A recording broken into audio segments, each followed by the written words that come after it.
What's crackling? How's everybody doing?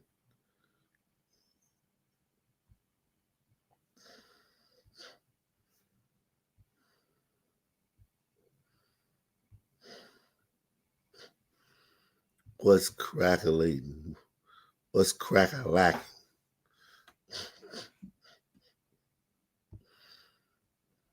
What's happening?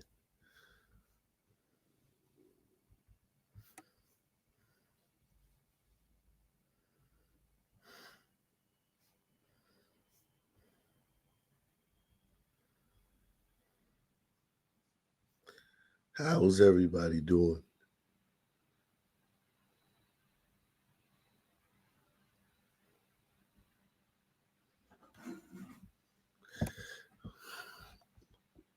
You know, a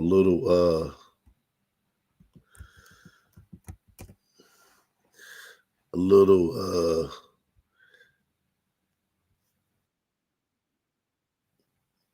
midday, midday,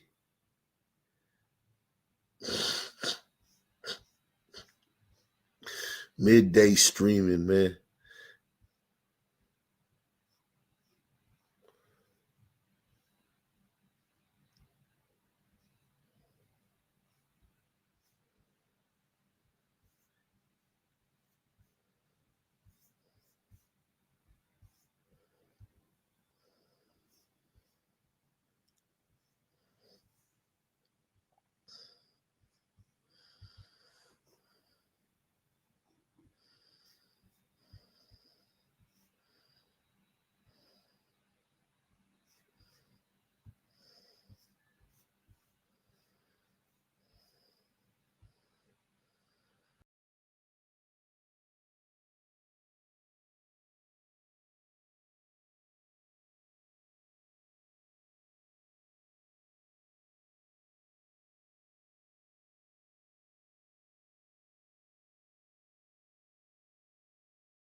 Yeah, man.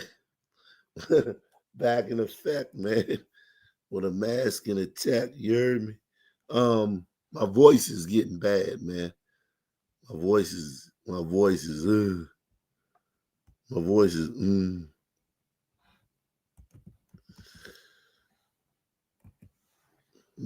is but thank you guys for joining me, man. We gonna get it cracking. There's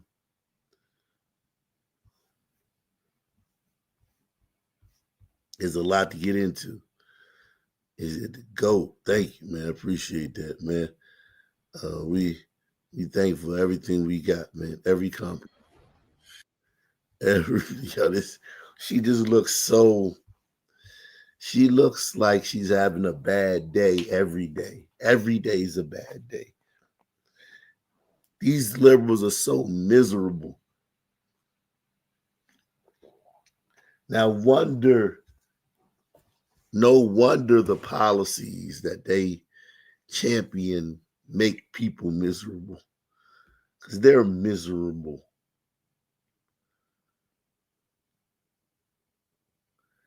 They're miserable. Yeah, this woman is a nut. This woman is a nut job. She's actually literally a nut.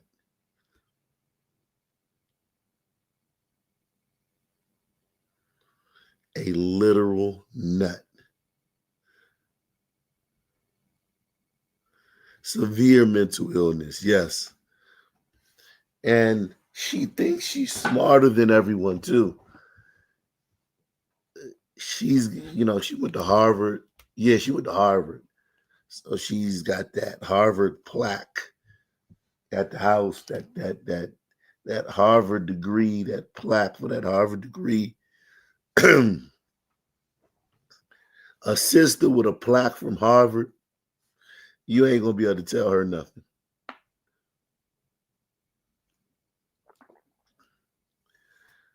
Cause she's been dunking on white people since she was in college. those self-flatulating white people at that campus that she went to, they probably begged her to dunk on them and tell them how terrible they are. She's been doing this shtick for a long time. He says Stallone is MAGA. Yeah. Who who saw the live stream I did the other day? I basically said everything Sylvester Stallone said. I said that on Tuesday. Who remembers? I was in D.C. and I did the live stream. And I said Donald Trump is George Washington. Donald Trump is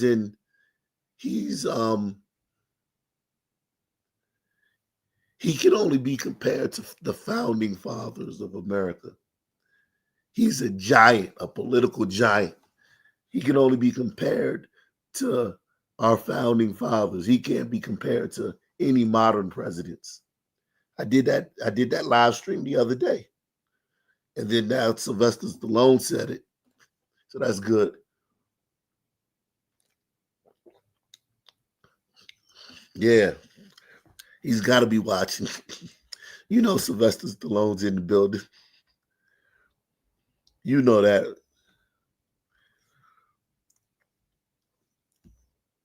You know Sylvester Stallone's in the building.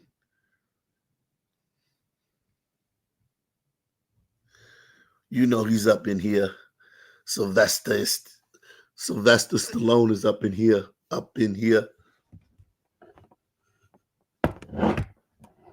If you out there, slide, man.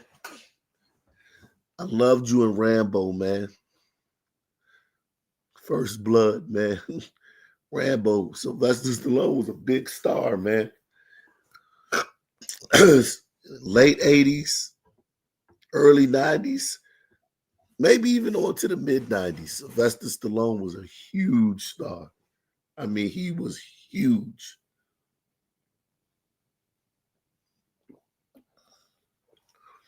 Sylvester Stallone was up there with Arnold Schwarzenegger and Bruce Willis. He was up there with Bruce Willis and Arnold Schwarzenegger, Kevin Costner.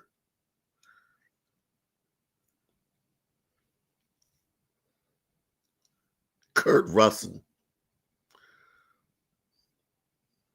Big star. Sly Stallone was a big star.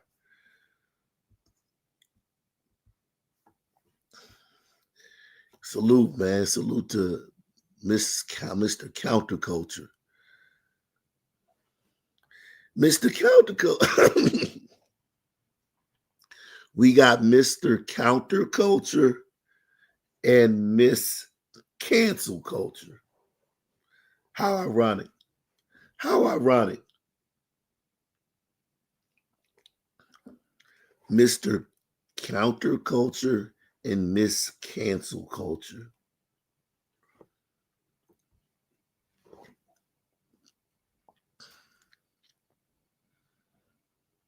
Yo, this woman is a demon.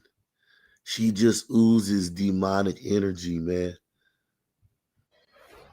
Of all the confounding results in this past election, perhaps the strangest phenomenon was the surprising number of people who voted for Democrats down ballot and then checked off Donald Trump for president.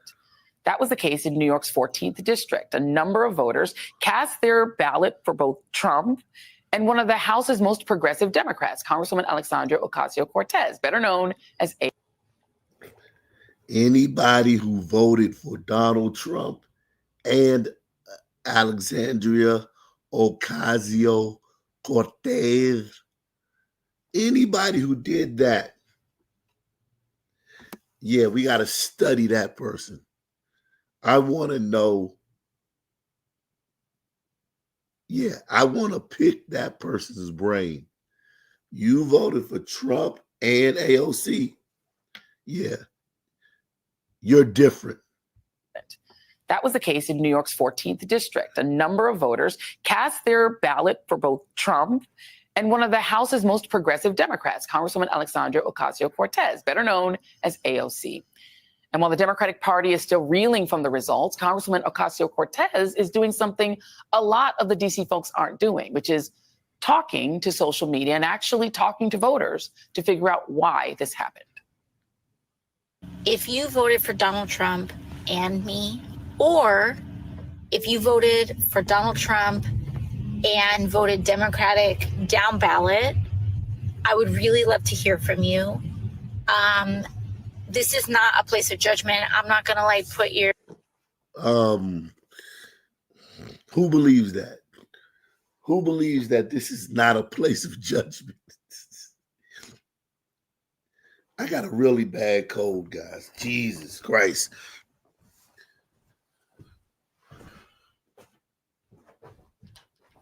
Jesus. Who believes that this isn't a place of judgment? All you guys do is judge people. To social media and actually talking to voters to figure out why this happened. If you voted for Donald Trump and me, or if you voted for Donald Trump and voted Democratic down ballot, I would really love to hear from you. This is not a place of judgment. I'm not going to put your stuff on blast or anything like that or dunk on it. That's genuinely not the intent here. I actually want to learn from you. I want to hear what you were thinking, and I just want to hear from you. Joining me now is the aforementioned Democratic Congresswoman Alexandria Ocasio-Cortez of New York. Okay, AOC, what'd they say? I mean, there's a lot of different things that we saw. I think there's a lot of people. First of all, it's important to note that Democrats. First of all, the fact that you have any measure of power in this country is an indictment on us as a civilization. The fact that the only way a person like this should ever have power in a country would be if it was a monarchy and she was born into it. She was the king's daughter or some relative of the ruling family. There's no way other than that she should have any measure of power in any society. Press one. Alexandria Ocasio-Cortez of New York. Okay, AOC, what'd they say? I mean, there's a lot of different things that we saw. I think there's a lot of people. First of all, it's important to note that Democrats, oftentimes when we lose elections, we think that we lost people to Trump. And that is true in circumstances. But she's lying. She's closing her eyes. Look. We think that we lost people to Trump. And that is. Yes, it's true. You lost people to Trump. It's true in circumstances, but they don't look enough at the fact that we also lost people to the couch. Mm-hmm. We have.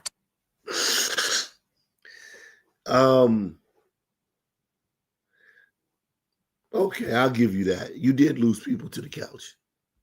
2 people that we're running against. So a lot of people say, this is why I voted for you and Trump. And some people say this is why I didn't vote or didn't vote top of the ticket. Right. Skip the top of the ticket, which, by the way, there's been a lot of paranoia about the fact that Democrats were able to win statewide in some places while Kamala Harris lost. And I keep trying to tell people there are voters who go in and either just vote the top, Trump voters who will say, I just want Trump and don't care about Republicans, and the reverse, who say, I'm not voting top of the ticket, but I'll vote everybody else. Right, right. And I think we saw some of that happen as well. But when it comes to people who split their ticket, I think a lot of people cited several different things. One is there is universal frustration in this country. Much of it, I actually think, justified, that is raging at a political establishment that centers corporate interests, billionaires, and puts their needs ahead. Propaganda. She doesn't believe that. That's not why you lost. People don't even talk like that. You didn't talk to any voters who told you, I'm raging at a corporate establishment that prioritizes the billionaire. No, she's taking a veiled shot at Elon Musk and Donald Trump. See, listen, a lot of pundits don't look at these things as if these people are devious, as if these people have nefarious intentions.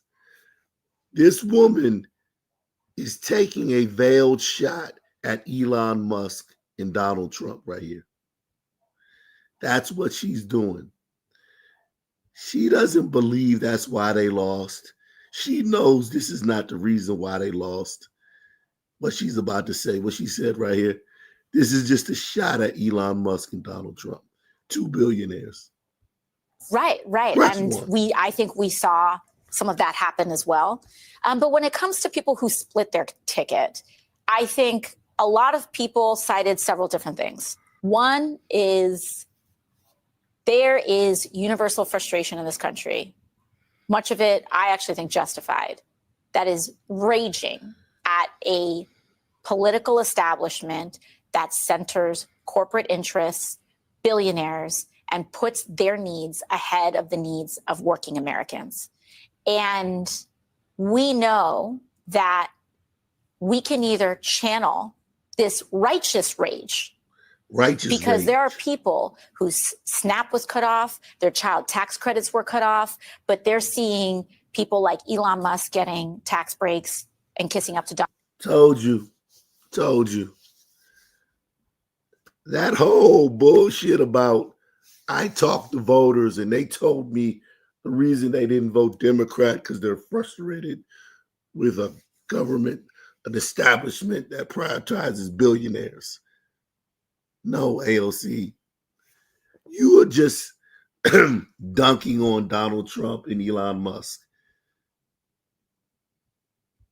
You're still campaigning. You're still campaigning. It's over. You lost. Now it's time to face reality. Why did you really lose? Time to face reality. Why did you really lose? Channel this righteous rage, because there are people whose SNAP was cut off, their child tax credits were cut off, but they're seeing people like Elon Musk getting tax breaks and kissing up to Donald Trump in order to do so. But they vote for, then why vote for Elon Musk and Donald Trump? And I think that, of course, is the question. It makes no sense. And I think part of it has to do with the fact that, and I think we're still in a process of going through the data. It's important to say that. Yes. And I actually think that it's important to say that the people who are rushing to say, let me give you my grand theory of what's going on right now. The problem is you went too woke. Sorry, Kamala Harris was running with Liz Cheney at her side. She wasn't going quote unquote woke. If we had an election on November 5th and November 6th, you've got an answer. Right. Don't listen to those people. I agreed. Do not listen to those people. Co-sign. So I want to say that we should all have the humility of saying this is an ongoing learning process. However, there is something to be said about it doesn't matter that he's lying. He's saying that I'm fighting for you. In all of this debate that people are talking about with this woke thing, right? Yeah. Oh my gosh, it's because we care about trans people, and that's why. And by the way, only Donald Trump cared about trans people because he was the one running $130 million worth of ads. The Harris campaign said nothing about this issue. That's right. That's right. And listen, the ads, it's not to even deny the fact that these ads were effective in certain areas. What I think people are paying too much attention to is the first half of that ad, which says Kamala Harris is for they, them. Everyone's focusing on that. They're not focusing on the second half of that ad where he said, Donald Trump is for you. Yeah. And Democrats very often in their messaging, they speak in terms and in concepts and not in the second person. I care about you. And political races are not about one candidate versus another candidate. Too often it gets pigeonholed like that. It is a race to convince a person about who cares about you more. Let me ask you this question, because we've been talking a lot about.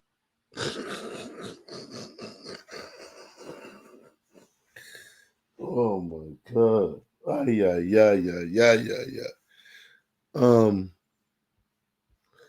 Let me play this video.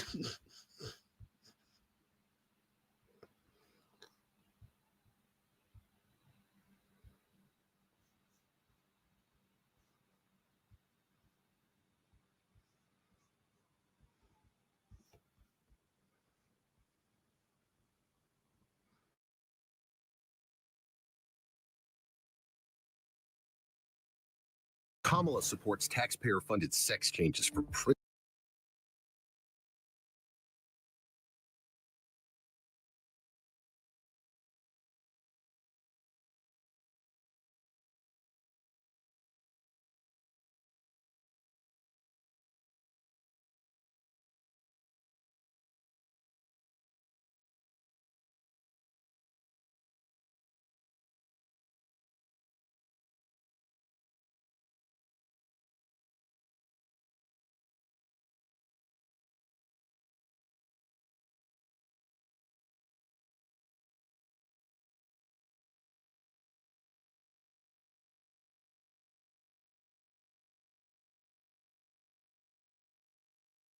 Surgery.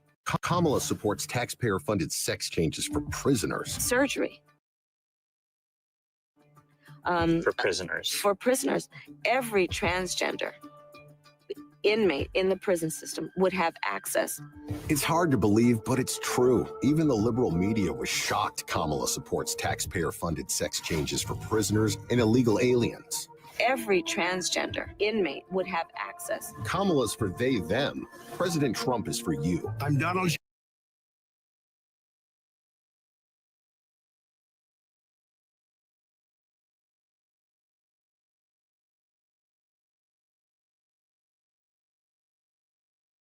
The trans stuff was huge. They don't want to admit how huge the trans stuff was. That trans issue turns people off. Let me bring some people up here, man, right quick. I'm only going to be on here for a little while. If you want to come up, you can come up. Help me with my, I'm gonna try to get my voice better for tonight. I'm going to try to get my voice better for tonight so somebody can come up here if you want to come up here. But they're trying to avoid the trans debate. The Democrats are trying to avoid, they're trying to minimize how big of a deal that is. Like, look at this shit in the White House. Look at this shit. That's a fucking turnoff. Look at this shit. That turns people off. They're still, I'm glad though.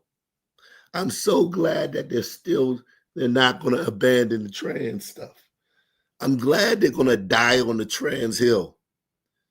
It feels to me like Democrats are willing to die on that trans hill.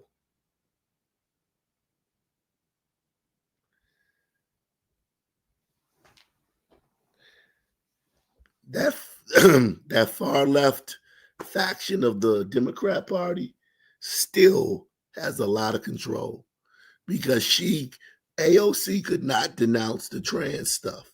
The trans stuff, she couldn't even legitimize it as a factor in the election. Kamala supports taxpayer-funded sex changes for prisoners. Surgery. For prisoners. For prisoners, every trans. Look, this is a man she's talking to. Look how big he is. He's like a fucking giant. This guy's like 8 feet tall.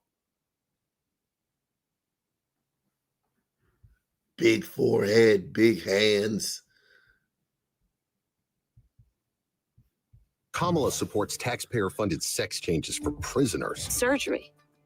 For prisoners. For prisoners, every transgender inmate in the prison system would have access. Yes, you said that. The fact that you said that at any point in life. Salute to Catherine Barton, man. Catherine Barton in the building.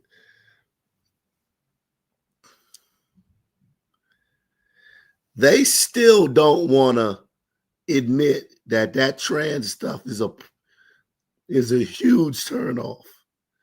And they were only able to get away with it for so long because they bullied people. They bullied people into accepting it.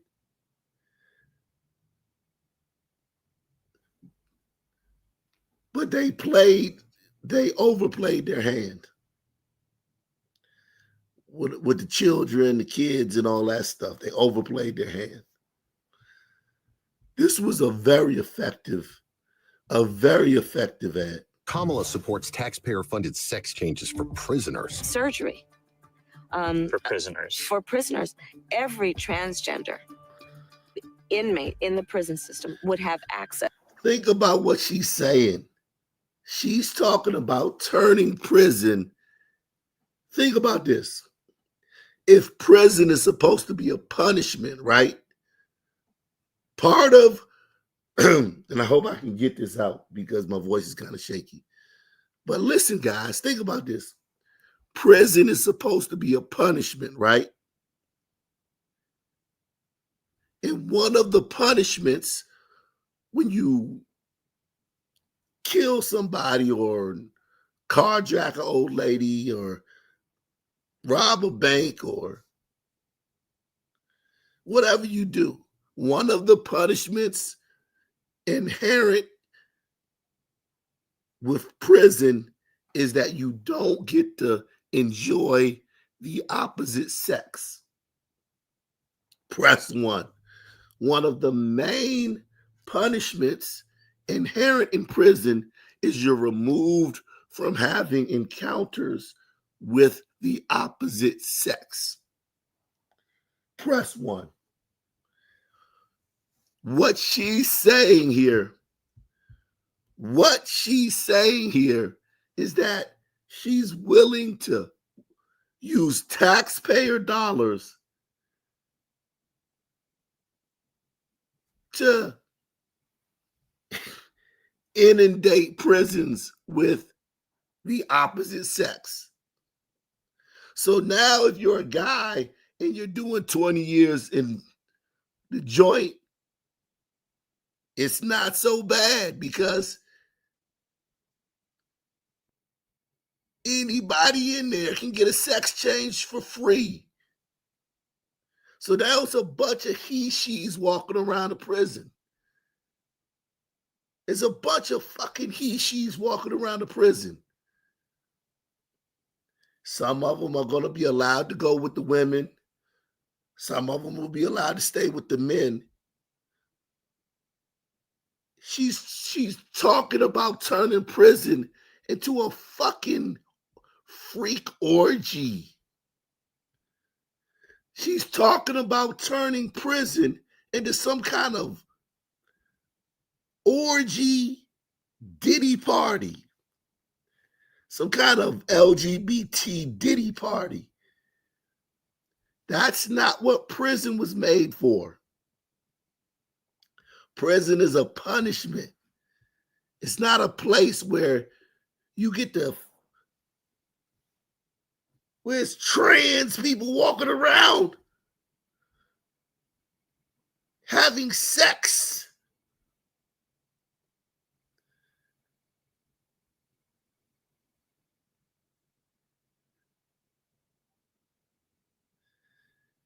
That's what she's talking about. She's literally, and people might not recognize it in their frontal lobe, but in their subconscious mind, they were like, yo, this bitch is talking about turning prison into some kind of orgy, dystopian, bohemian playland. Kamala supports taxpayer-funded sex changes for prisoners. Surgery. For prisoners. For prisoners, every transgender in the prison system would have access. It's hard to believe, but it's true. Even the liberal media was shocked Kamala supports taxpayer-funded sex changes for prisoners and illegal aliens. Every transgender inmate would have access. Kamala's for they, them. President Trump is for you. I'm Donald J. Trump, and I approve this message. Kamala Yeah, AOC, that was a very effective ad, AOC, a very effective ad. But she can't say that because she's beholden to the far left. Channel this righteous rage because there are people whose SNAP was cut off, their child tax credits were cut off, but they're seeing people like Elon Musk getting tax breaks and kissing up to Donald Trump in order to do so. But they vote for, then why vote for Elon Musk and Donald Trump? And I think that, of course, is the question. It makes no sense. And I think part of it has to do with the fact that, and I think we're still in a process of going through the data. It's important to say that. Yes. And I actually think that it's important to say that the people who are rushing to say, let me give you my grand theory of what's going on right now. The problem is you went too woke. Sorry, Kamala Harris was running with Liz Cheney at her side. She wasn't going quote unquote woke. If we had an election on November 5th and November 6th, you've got an answer. Right. Don't listen to those people. I agreed. Do not listen to those people. Co-signed. So I want to say that. No matter how many times she appeared with Liz Cheney, ma'am, the average American doesn't know who the fuck Liz Cheney is. The average American doesn't know who Liz Cheney is. What are you talking about?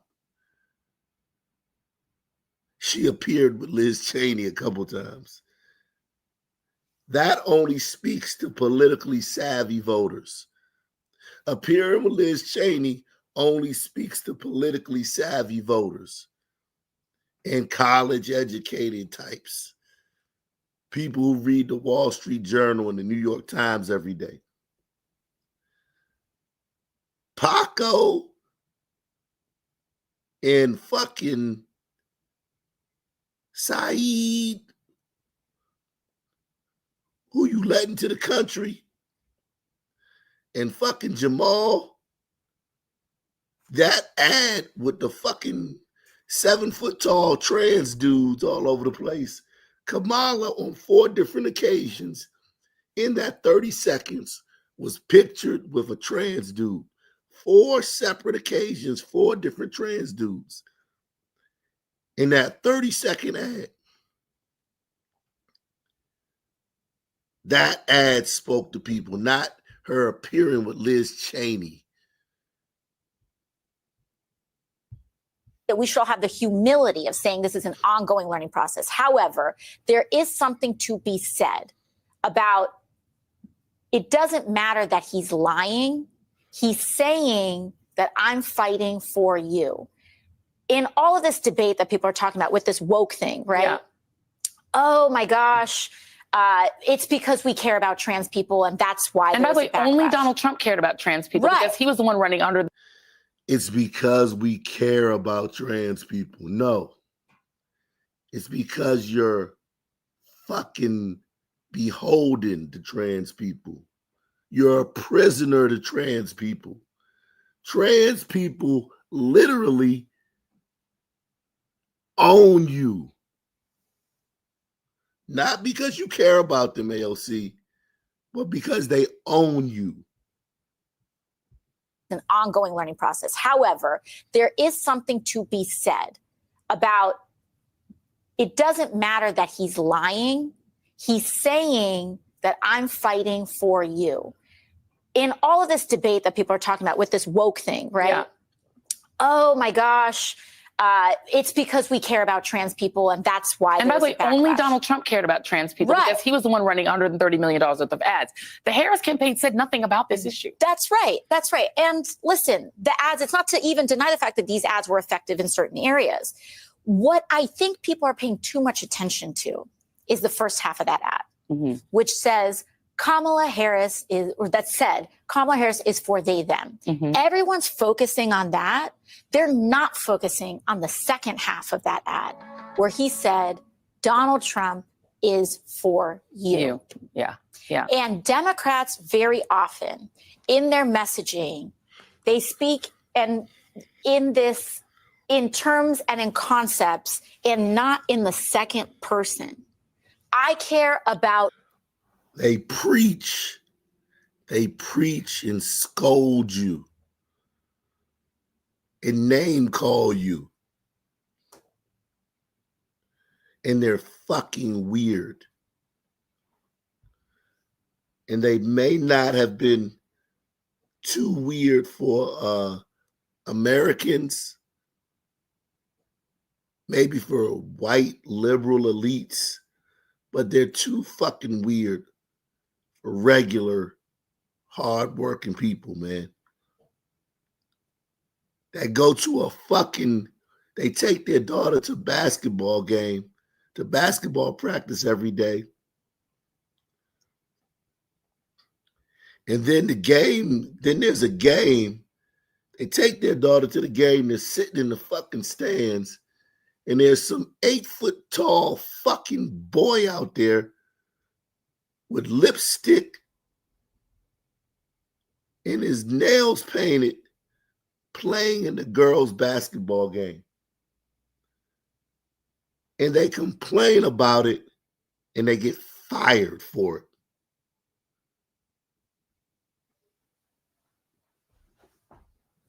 And their daughter gets kicked off the team because they don't want some 8-foot tall boy playing in their girls' basketball game.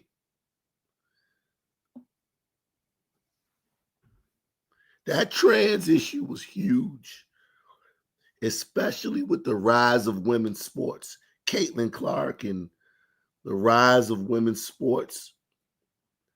That trans issue was huge. You. And political races are not about one candidate versus another candidate. Too often it gets pigeonholed like that.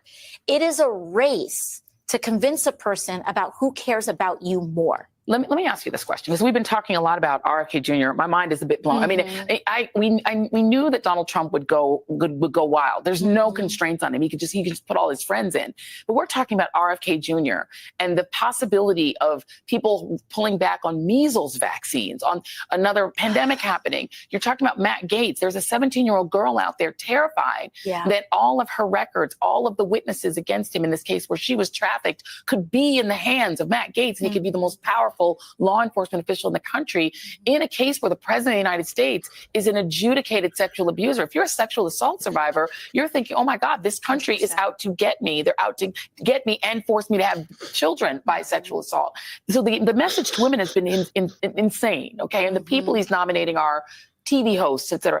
Do you think the people who voted for him that you've talked to were expecting this? No.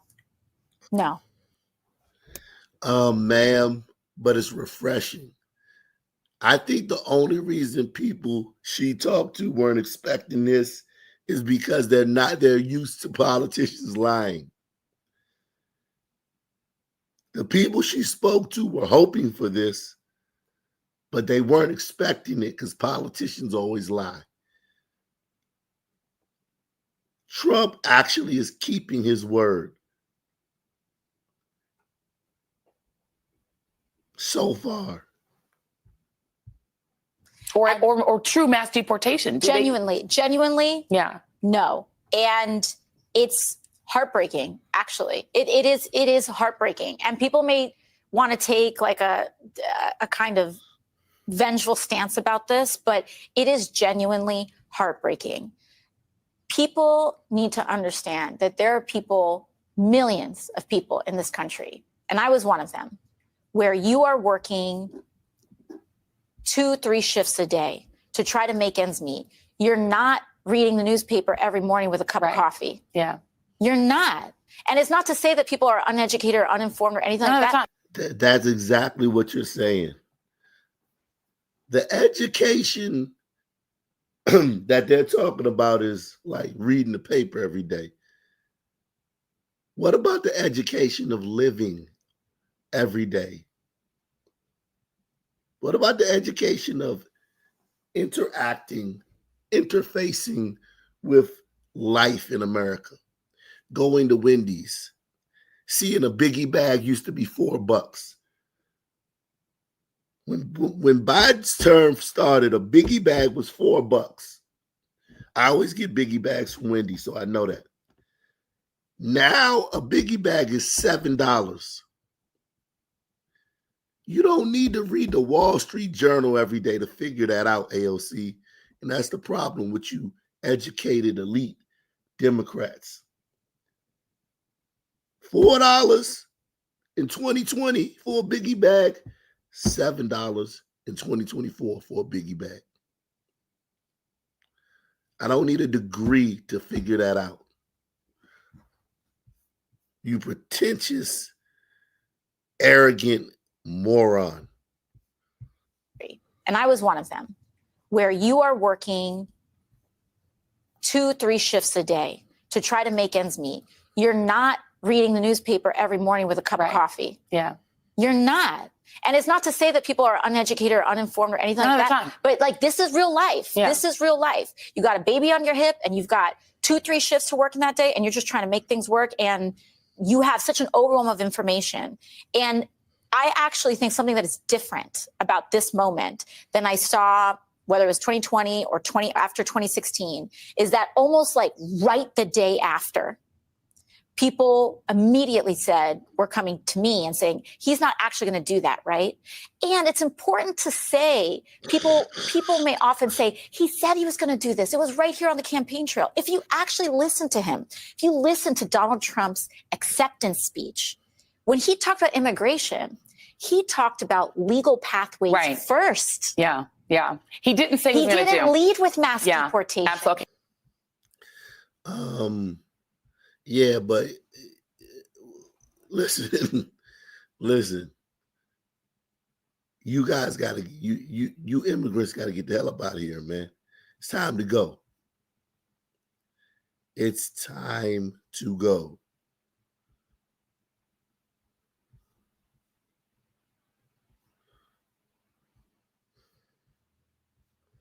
Let's see how Kamala's handling all this. Let's see how Kamala's handling all this. This is Kamala. This is Kamala Harris's. She hasn't left X. She's still on X. Yes. That's what has us in business for 21 years. The chilaquiles. She's married to this guy. You ask the girls in the kitchen, they're not spicy at all.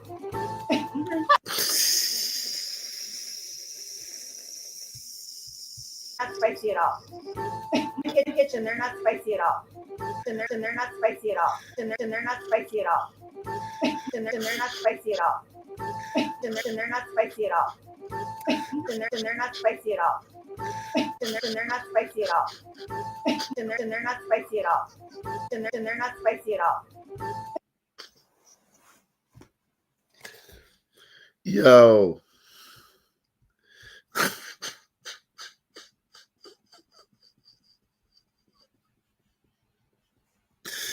Yo, that's her husband. And listen, not to judge us. I don't like judging other men on that basis, but it's just like, yo, if she had a black husband, she could have played the black card a lot better. Press 1. If she had a black husband, like Barack had a black wife, she could have played the blackity black stuff a lot smoother. And she could have gotten every break and every allowance that comes with being black. She would have gotten every leg up, every handout every cajoling, every break that black people get if she had a black husband. Unfortunately, this is her husband. They're not spicy at all. That's what I mentioned. They're not spicy at all. They're not spicy at all. They're not spicy at all. They're not spicy at all. They're not spicy at all. They're not spicy at all. They're not spicy at all. That's what I said. And you have 5 employees. I do. Honestly, if it wasn't for the help I got with the SBA loan, it would have been really hard. Yeah. Those are kind of what let me sleep at night. It would have been really tough without it. Remember that when you're having those long days and nights and you're just trying to keep this place. See, like her, she would look more like a light-skinned chick if it was a brother like me standing next to her. But now all her Anglo features are accentuated in our subconscious, not in our conscious, but in our subconscious. And I have no problem with interracial dating, just for the idiot that's probably going to say some stupid shit. I'm just saying, if she's going to play black, her big thing was, I'm a black woman. And it worked for Barack. Barack's biracial. How come it's not working for me? Well, Barack was married to a black woman, and you're married to this guy. They're not spicy at all. Spicy at all. They're not spicy at all. They're not spicy at all. They're not spicy at all. That's what I said. And you have 5 employees. I do. Honestly, if it wasn't for the help I got with the SBA loan, it would have been really hard. Yeah. Those are kind of what let me sleep at night. It would have been really tough without it. Remember that when you're having those long days and nights and you're just trying to keep this place open and running. Oh, shut the fuck up. Shut up. You're so inauthentic. Yeah. Trying to bond with that woman. You have no idea what that woman goes through. Salute to Scott Kelly. He says, Orange Man 2024. We passed the law in North Carolina so men can't play women's sports for high school and college. Thank a Republican. Salute, man. Shout out to Savrick. Savrick's in the building. He says, good to see you today, brother man.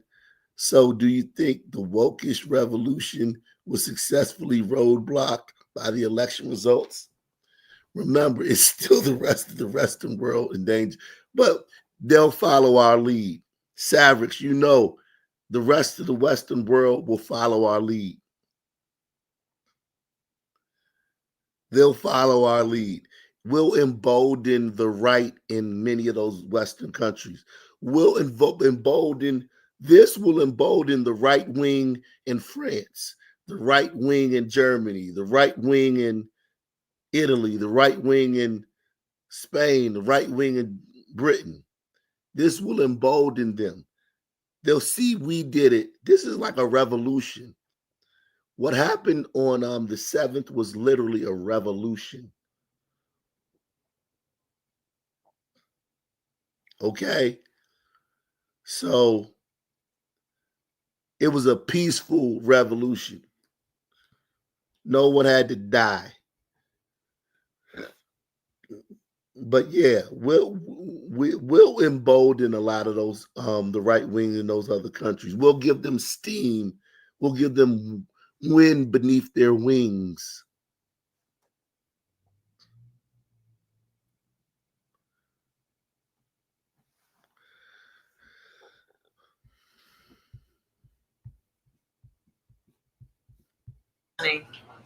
That you're not alone, right? That's important. You're making me tough now. Words of appreciation mean a lot.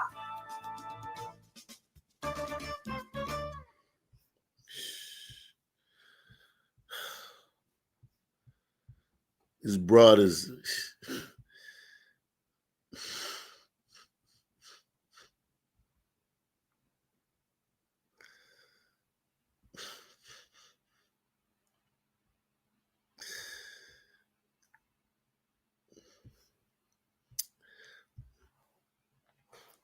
64 years ago today, 6-year-old Ruby Bridges became the first Black student to attend an all-white elementary school in New Orleans, Louisiana.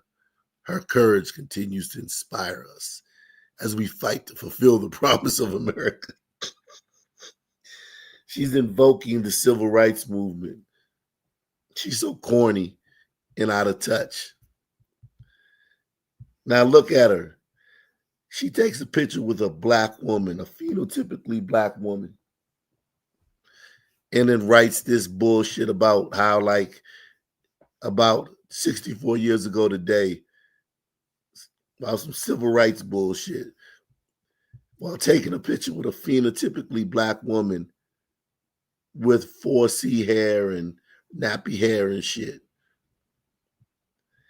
You moron. That exposes more how little you look like a Black person. Press 1. You should have took a picture with this bitch behind you. You should have took the picture with her. You should have posted the picture you took with her. Posted a picture with her makes people say, well, goddamn, bitch. Look at that nose. Look at that angular nose. Look at that straight hair. You're a white woman. You're white and Indian. She's so stupid. She's so dumb. She always does the wrong thing. She always does the wrong thing.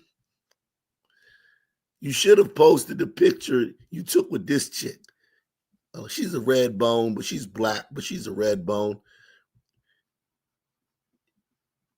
You took a picture with a dark-skinned chick with nappy hair and then wrote about Ruby Bridges and segregation and how bad segregation was 60 years ago, but we're still fighting.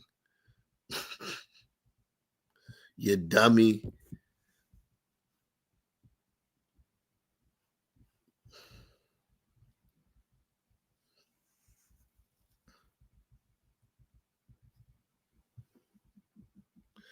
This is her Twitter account.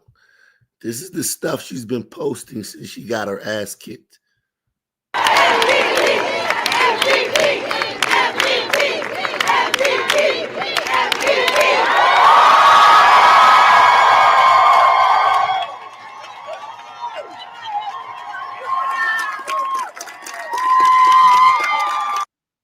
Look at the crowd. Look at these people. Look at these people. Look at what these people look like that support her. Look at them.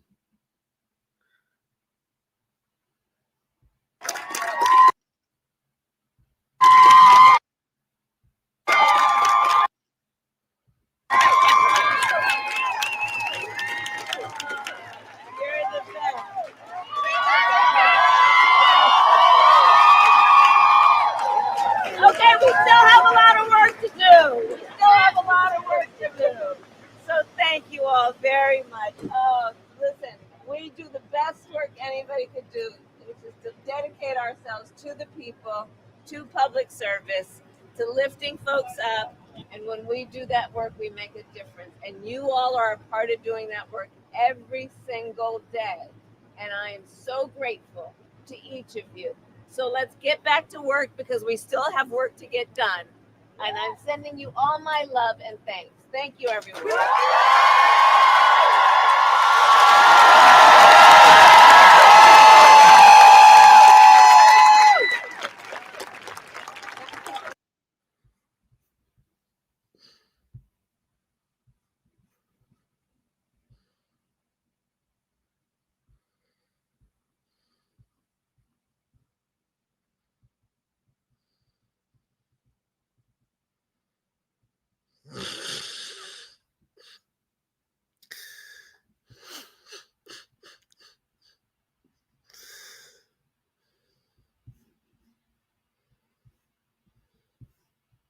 Salute to Eric S., man.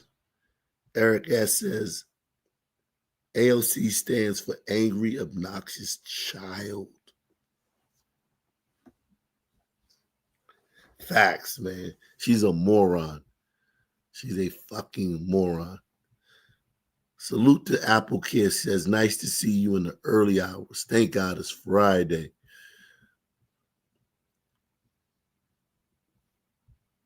To all you MAGA motherfuckers that are already out acting a fool in fucking public, thinking you can get away with whatever the fuck you want, I want you to know that it ain't gonna happen. We are pissed. We have zero fucks to give anymore. And bail money. I have bail money. I see you out in public acting a fucking fool, raging out and fucking berating other people, getting in people's faces, being fucking racist, being fucking Karen. I'm gonna say something to you. And if you want to fucking throw hands, bring that shit the fuck on, because I would love to right now. I would love to. Ma'am, I know you've been around a lot of men lately who are Harris supporters. So you've been feeling a different kind of manly energy from them. But Trump supporting men, one, we don't go around doing all that stuff. We're centered, we're confident, we're secure. And two, the energy we give off will make a woman like you go buy a sundress and a new stick of lipstick. You would never think about fighting when you were around male Trump supporters. That's not something that would come to your mind. Fighting a man is something that you would. Those type of thoughts come when you're around beta men. You know what I mean? Like, you wouldn't be around men that you're not in a relationship with and think about fighting. Alpha men, men of respect, men of character. That's the liberal men you've been around. The men who make themselves small so women can be big. Because you got to remember, Kamala's whole movement was being propped up by a bunch of men who were talking about women's rights, women's issues, and support women. And it's okay to support women if you're a man. And when you're soft like that around women, they tend to take liberties and they tend to push boundaries. But if you look at countries like Saudi Arabia, Costa Rica,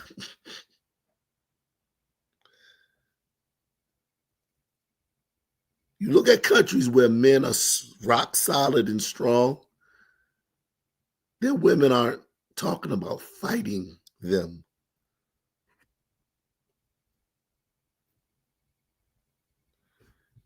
This right here is an indictment on liberal men. The fact that she's talking about fighting men in the street. To all you MAGA motherfuckers that are already out acting a fool in fucking public, thinking you can get away with whatever the fuck you want, I want you to know that it ain't gonna happen. We are pissed. We have zero fucks to give anymore. And bail money. I have bail money. I see you out in public acting a fucking fool, raging out and fucking berating other people, getting in people's faces, being fucking. If they had videos of this, if this was epidemic, if MAGA people were raging out and getting in people's faces, and there would be videos online, you would see a compilation of videos online. They're making that narrative up that MAGA men are going around raging and getting in people's faces. It's not true. I've been in Ann Arbor, Washington, D.C., in Pennsylvania in the last week. I haven't seen it. I haven't seen Republican men jumping around, getting in people's faces. Now, have we been trolling you guys online? Yeah. Have we been trolling you online? Yes. Fucking racist, being fucking Karen. I'm gonna say something to you. And if you want to fucking throw hands, bring that shit the fuck on, because I would love to right now. I would love to. I'm being real with you when I tell you you need to fucking act right. This shit will not be tolerated any further. Don't let me see you harassing somebody.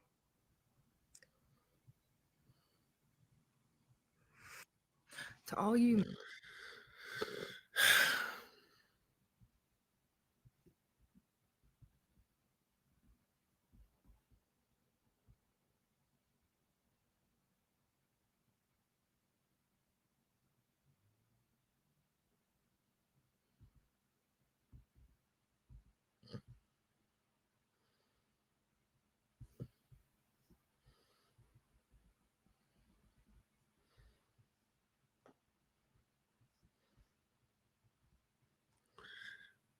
Hit that like button for me, guys. Thank you.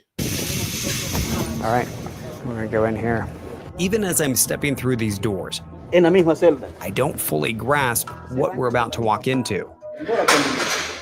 Suddenly, you're hit with the intense gaze of dozens locking onto you.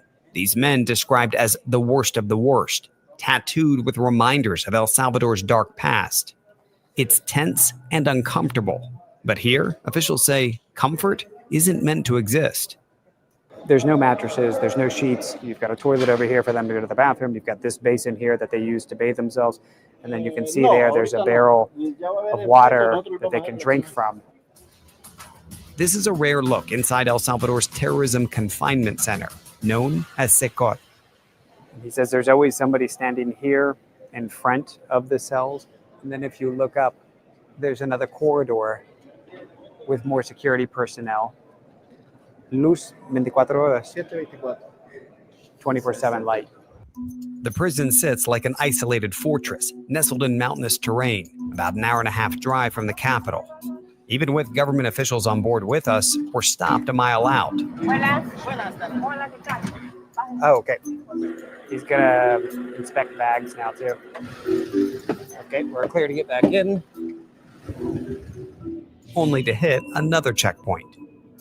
Approaching the main gate, our cell signals vanish. They want to do a full search on us before we enter. Boycott's director, Belarmino Garcia, greets us and takes us through a rigorous security check. Wedding ring. So this is like airport security on steroids. Anything that we're carrying with us. Móvil aquí, teléfono. Okay, anything we're carrying with us has to go there. And then there's a body scan that continues on the other side. Okay. Shoes off. This one back on. Gracias. Once cleared, we tour the vast campus, starting with the armory. He says they have to constantly remind themselves that they're dealing with essentially the worst of the worst, and for that reason, they need to be ready for whatever risks they might face. It's been equated to 7 football stadiums. It's almost multiple prisons within the prison. You can see off to the distance, there's 3 different rings as they describe. The far end, you have one that's 9 meters high of concrete, and then above that, 3 meters of electrified fencing. 15,000 volts. 15,000 volts. More than 1,000 security personnel, guards, police, and military are stationed on site. Inmates are assigned to one of 8 sectors. The director tells me the inmates, once they're inside one of these sectors, they never leave. Everything is done within, including doctors, as well as legal visits or court hearings. Each sector holds more than 24 large cells. Roughly 80 inmates per cell, but it can fluctuate. Most bear the markings of the gangs that held this nation hostage for decades, committing brutal acts of violence. You gotta kill people, you gotta rob You gotta do what you gotta do to survive. You have to do those things. Yeah, you gotta do that. And if you didn't do those things, you wouldn't be a gangbanger. We meet 41-year-old Marvin Vasquez, shackled and heavily guarded. What gang were you part of? MS-13. And do you have any gang affiliations? Yeah, I'm tattooed up. What is this? Crazy criminal. Say crazy criminals. Yeah, I made this clique in 2011. You made the clique? Yeah. You were a gang leader? Yeah. What is it like to live here? It's probably not a hotel 5-star, but they give you the 3 times the food. They give you some programs. You go to do exercise. Ejercicio nosotros lo podemos repetir siempre. Some church religion programs too. But that's limited to just 30 minutes a day. The other 23 and a half hours, they're kept inside and locked up. For inmates who get violent with other prisoners or guards, we're going to close the door. I just want to get a sense of... Wow. solitary confinement awaits. The only light you get is through this hole. They can be in here for 15 days, potentially. All right, I'm ready to get out. Critics point specifically to the prison's strict control and isolation of inmates, calling it a violation of human rights. The director brought up that a lot of folks will raise concerns from a human rights perspective and an abuse of human rights. Who you think is raising concerns about human rights abuses in this prison? Nothing but a bunch of fucking white Westerners. White people, elitist liberals. Even black liberals don't even got time to complain about this shit. That he's calm hearing that because he sees it day to day, the process they go through to maintain, as he sees it, proper punishment. While you're cut off from society here, whispers of life on the outside make their way in. I've heard about it, that it's a new El Salvador, it looks different. That new El Salvador has emerged under President Nayib Bukele, who took office in 2019 and declared a controversial state of emergency more than 2 years ago. It sparked an aggressive crackdown on crime. We see that firsthand as some 2,500 police and soldiers deploy into one neighborhood. It's going to go on through the night for however long it takes for them to root out any suspected criminal elements.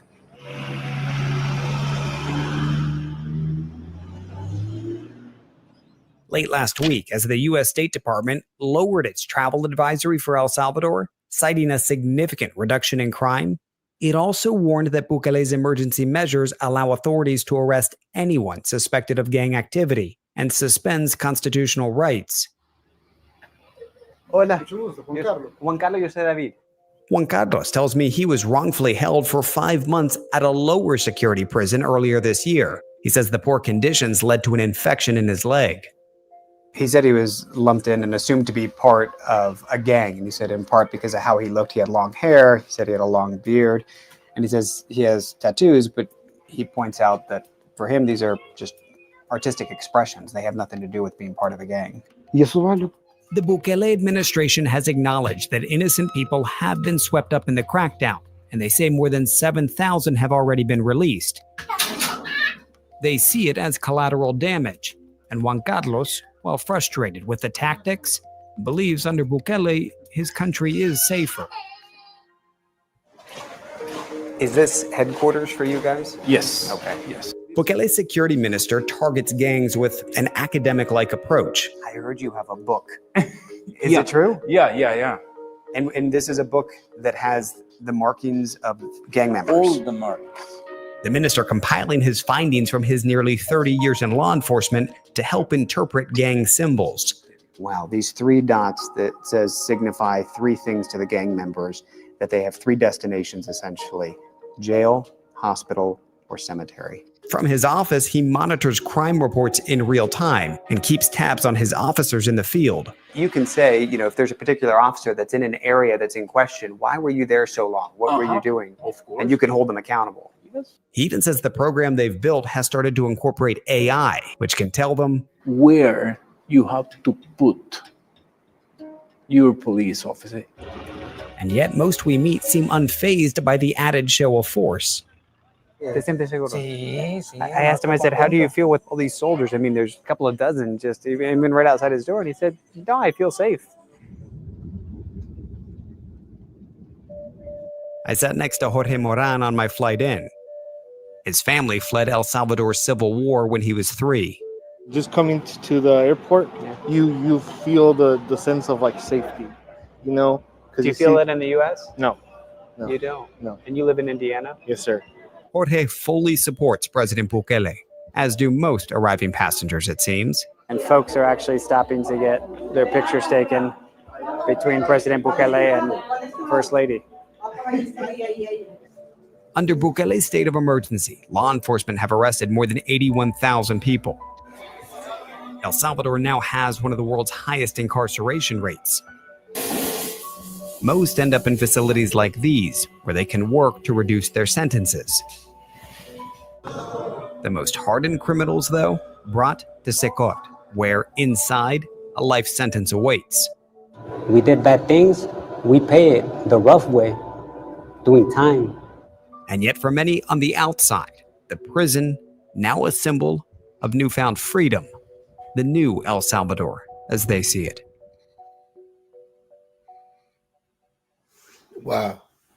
Beautiful. Beautiful. The reason I played that is because that's what a revolution looks like. When you start changing things, when there's change. And the world, now America finally has a strong man. All these other countries have strong men. And when I say a strong man, I'm talking about the political term, a strong man. We finally have a strong man with a mandate. So yeah, I'm looking forward to things getting better. I'm looking forward to the liberals whining and crying, and I'm gonna love it, man. I'm gonna go take care of my voice. Hope to see you guys back here tonight. Let me go take care of my voice, guys. Yeah, I'm gonna start doing more early shows, definitely. Definitely. My daughter's in school. I gotta start doing shows during the day. Definitely. I would stay on if my voice wasn't this bad, but I want to get my voice ready for tonight so I can go tonight. So thank you guys, Miguel Wano. Thank you all you guys for joining us. I'll be back later on. Reid, look out for community post. I'd let you guys know what's going on. Peace. I'm out of here. Same black time, same black channel. I'm out of here.